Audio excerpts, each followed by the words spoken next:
Welcome to AJ Akshar Academy YouTube channel. In this session, I am going to discuss NTSC problems on motion and force and laws of motion.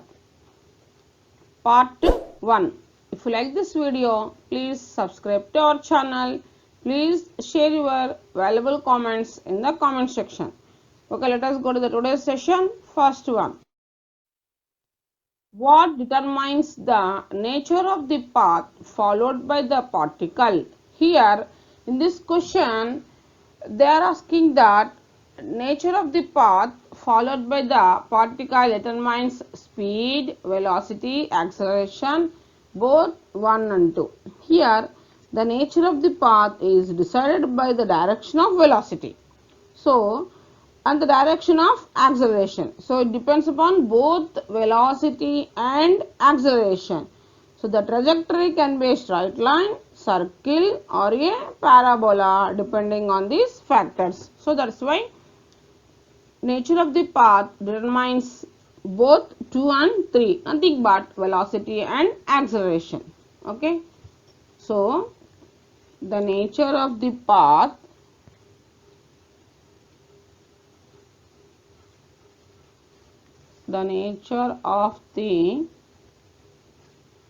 path is decided by the direction of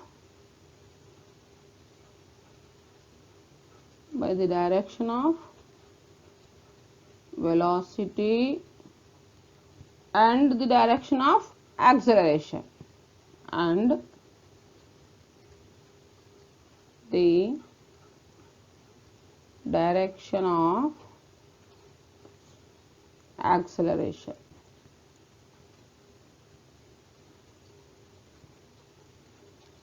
So the trajectory can be a straight line,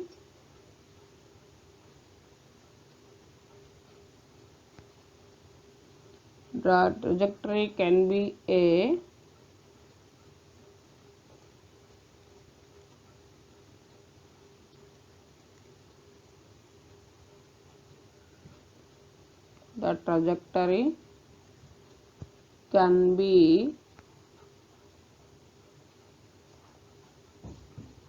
a straight line,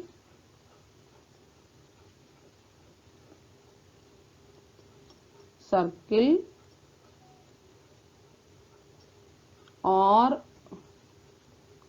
a parabola depending on these factors, or a parabola depending on these factors.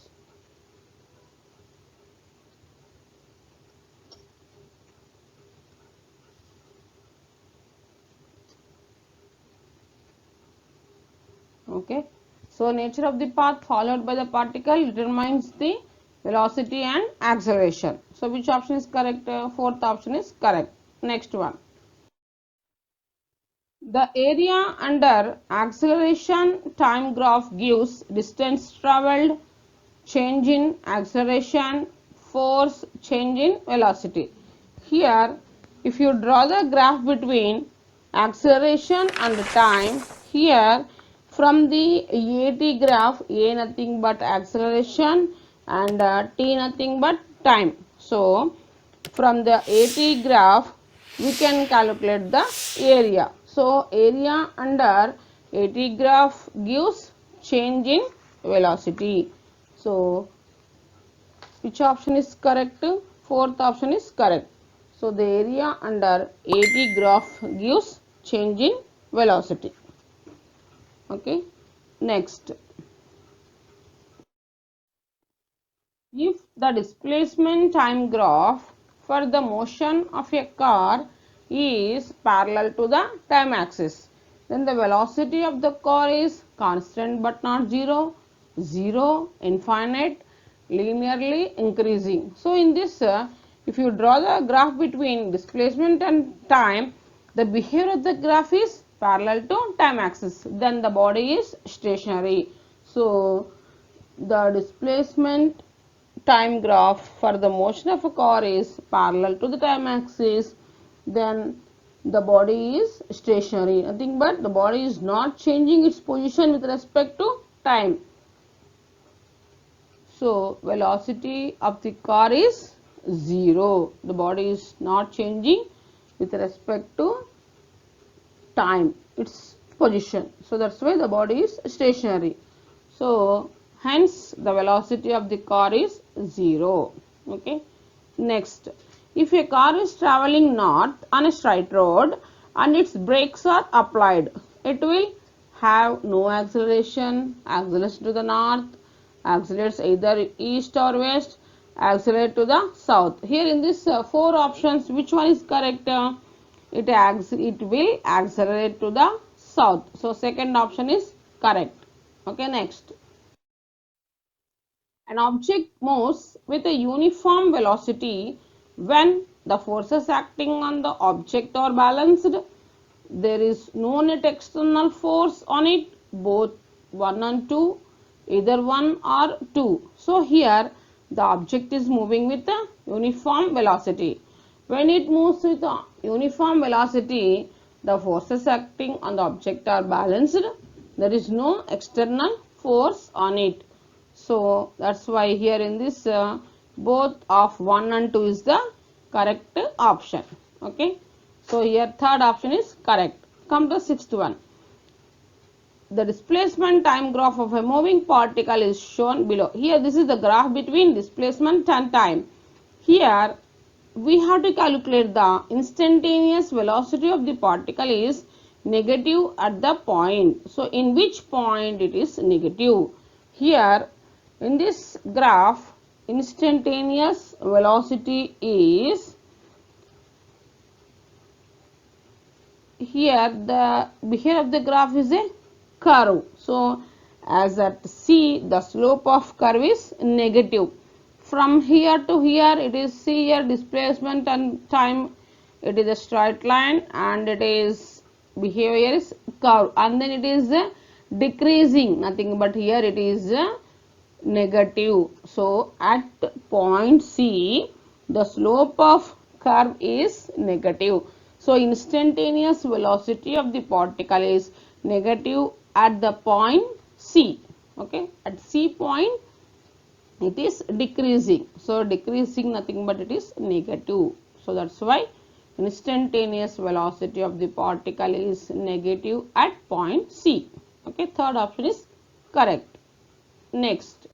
Now next one, velocity time curve for a body projected vertically upwards is parabola, ellipse, hyperbola, straight line.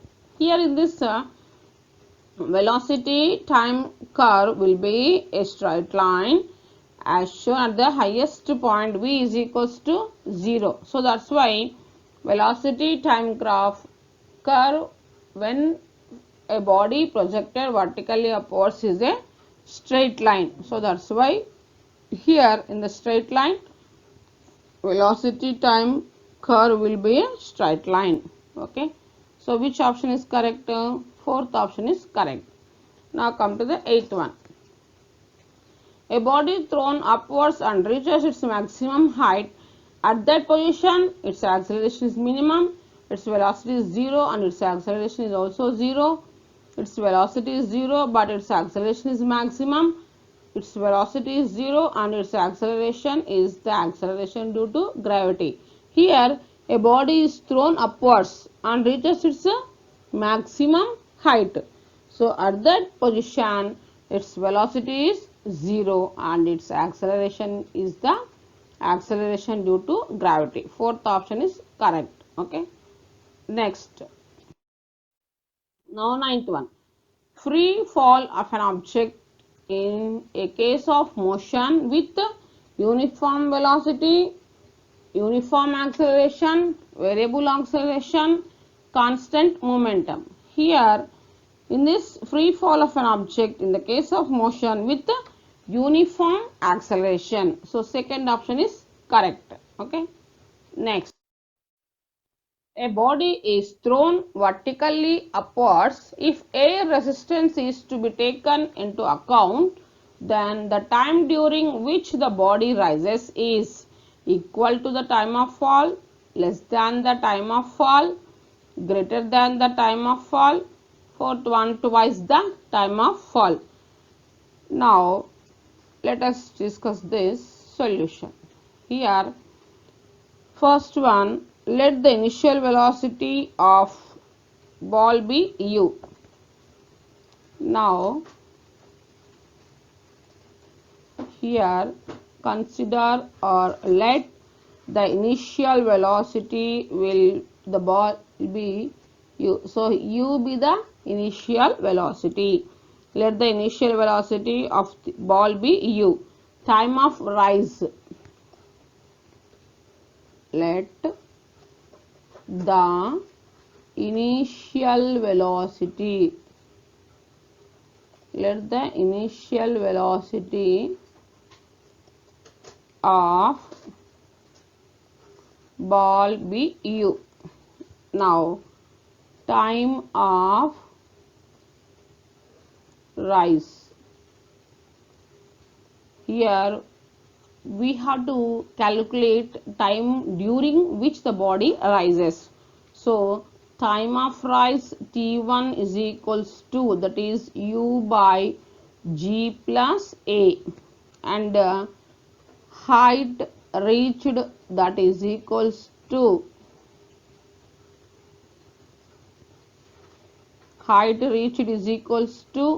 u square by 2 of g plus a. Next time of fall T2 is given by time of fall T2 is given by half g minus a into T2 square is equals to u square by g of 2 into g plus a.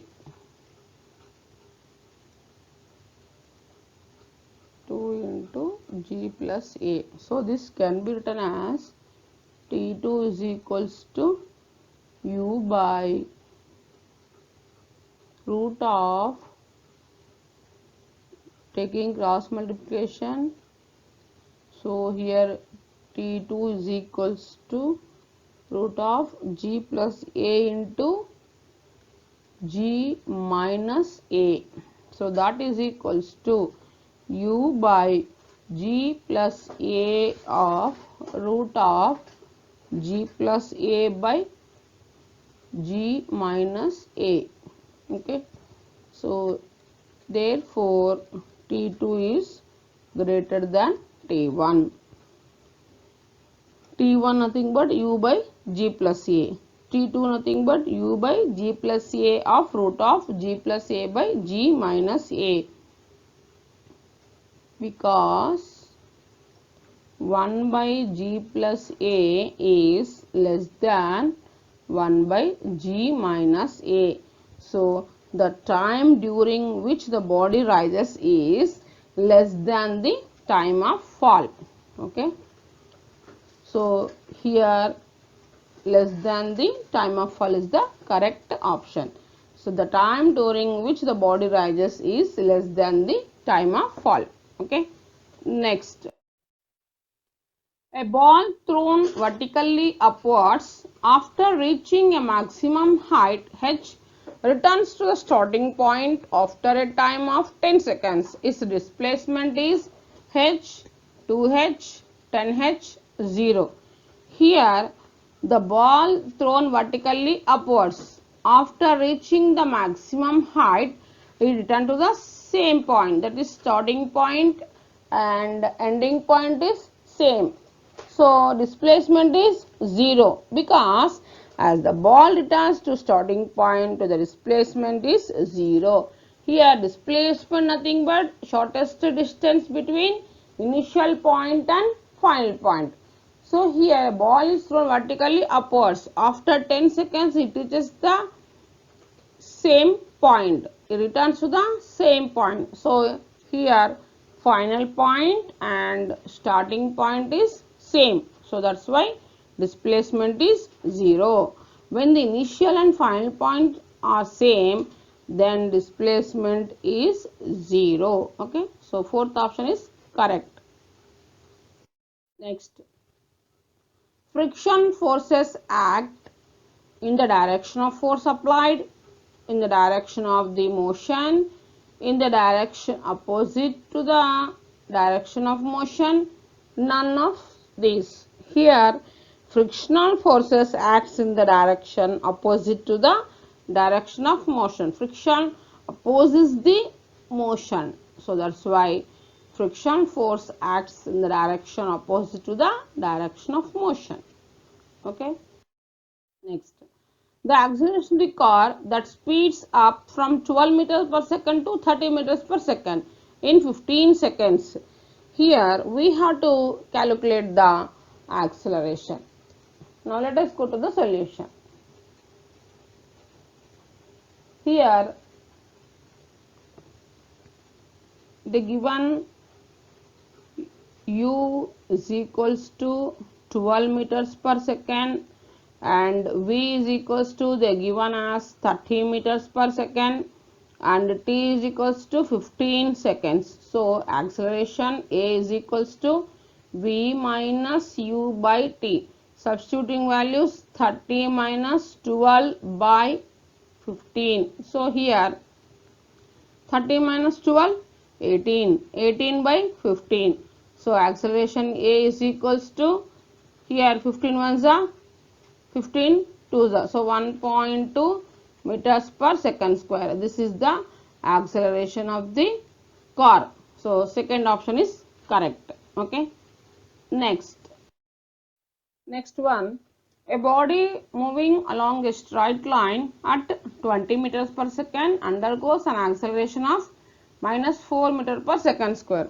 After 2 seconds its speed will be, here in this question the given speed, initial velocity, that is 20 meters per second and acceleration minus 4 meter per second square. Here we have to calculate the after 2 seconds what is its final velocity. Now let us go to the solution.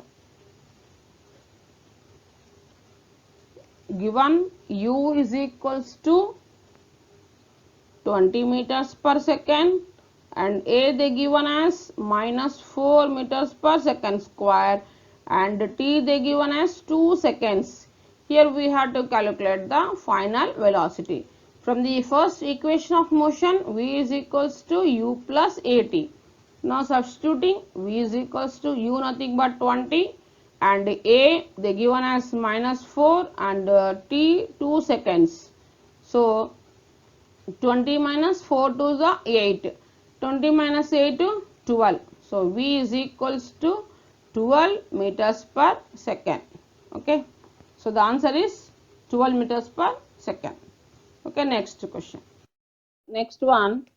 A particle experiences constant acceleration for 20 seconds after starting from rest.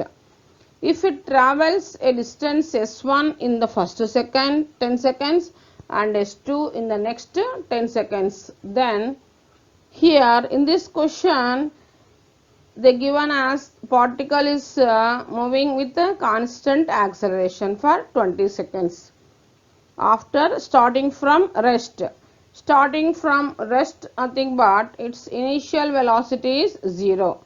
Now let us go to the solution. Here particle is starting from rest, its initial velocity is equals to 0 and it travels distance s1 in the first 10 seconds. So first from the second equation of motion, that is s is equals to ut plus half a t square. So now first we will calculate the first 10 seconds distance is s1. So s1 and here u 0. 0 into 10 seconds, 0. So 0 into 10 plus half into a, nothing but uniform acceleration a. T square nothing but 10 whole square.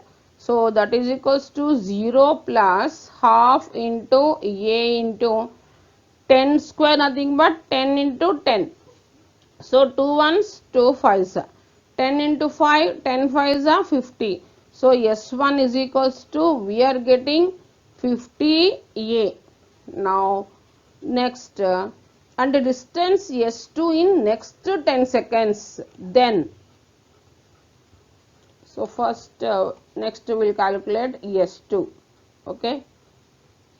Now next, S2 is equals to, same equation, ut plus half a t square, u is equals to 0.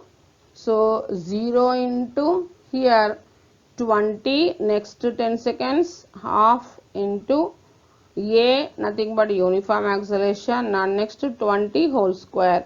So 0 plus half into a into 20 square, nothing but 20 into 20. 2 ones, 2 tens. 20 into 10, 200. So S2 is equals to, we are getting 200A. So now here S1 plus S2 is equals to 200A. Now we are subtracting. S2 is equals to 200A minus 50A. So S2 is equals to, we are getting 150A. So here S1 plus S2 is equals to, this is S1 plus S2. Now S2 is equals to 200 minus S1, since S1 is equals to 50A. So that's why S2 is equals to 200 minus 50A. So we are getting 200 minus 50, 150. So S2 is equals to, we can written as 3 into S1. 3 into S1 nothing but 50.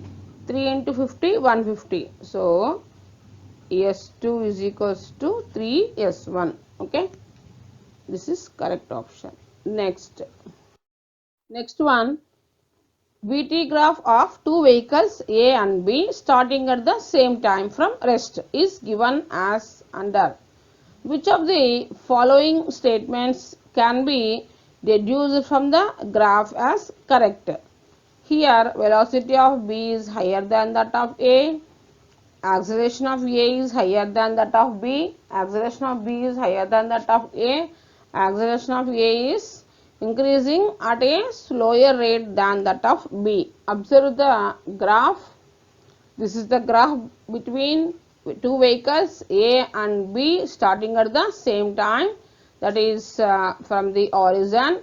This is the graph, VT graph. So from this graph, the following statements can be deduced from the graph as correct. Here in this, acceleration of A is higher than that of acceleration of B.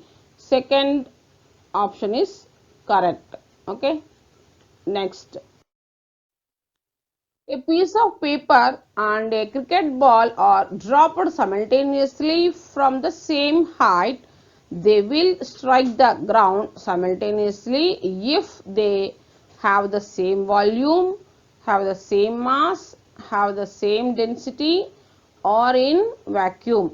Here we are taking a paper, a piece of paper and a cricket ball. These two are dropped simultaneously from the same height. They will strike the ground simultaneously if these, in these four options, which one is correct? If they are in vacuum is correct. Why? Because they will hit simultaneously in vacuum, as there will be no air resistance. Okay. So which option is correct? Fourth option is correct. A piece of paper and a cricket ball are dropped simultaneously from the same height. They will strike the ground simultaneously if they are in vacuum.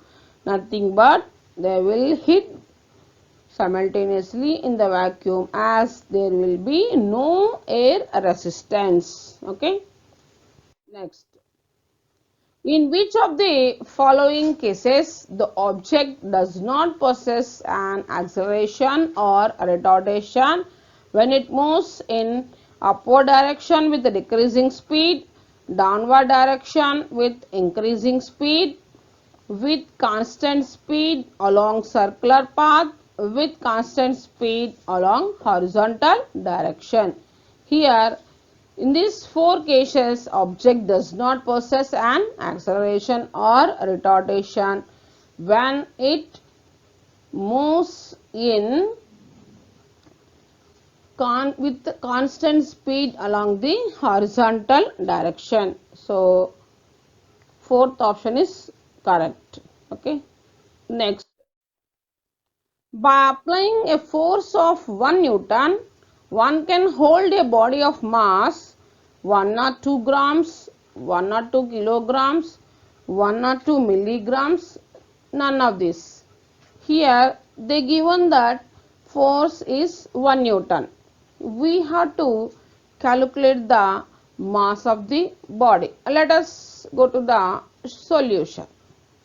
Given force F is equals to 1 Newton and we have to calculate M. From the Newton's second law of motion, F is equals to ma. Here A is equals to G. So that's why F can be written as mg. Now substituting in the place of F 1 Newton, that is equals to m into g, nothing but acceleration due to gravity 9.8. So from this m is equals to 1 by 9.8 or it can be written as 10 by 98. So 10 by 98 nothing but 0.1020 kilograms. So here 1 or 2 kilograms are there, 1 or 2 grams and next 1 or 2 milligrams, none of these. So convert it into grams. 0.1020 we are multiplying with 1000 because 1 kilogram is equals to 1000 grams. So 0.1020 into 1000, it can be 1 or 2 grams. Okay. So with 1 Newton of force we can hold 1 or 2 grams of mass and object. So which option is correct? First option is correct. In terms of kilograms, 0.1020 kilograms. In terms of grams, 1 or 2 grams. Okay. Next one, a vehicle moving on a circular path experiences inertia, centripetal force, gravitational pull of earth, centrifugal force. Here, in this centripetal force experience when a particle moves in circular path. So, which option is correct? Second option, centripetal force. So, a vehicle moving on a circular path experience centripetal force. So, centripetal force experience when a particle moves in circular path. So, second option is correct. Okay. Thanks for watching this video.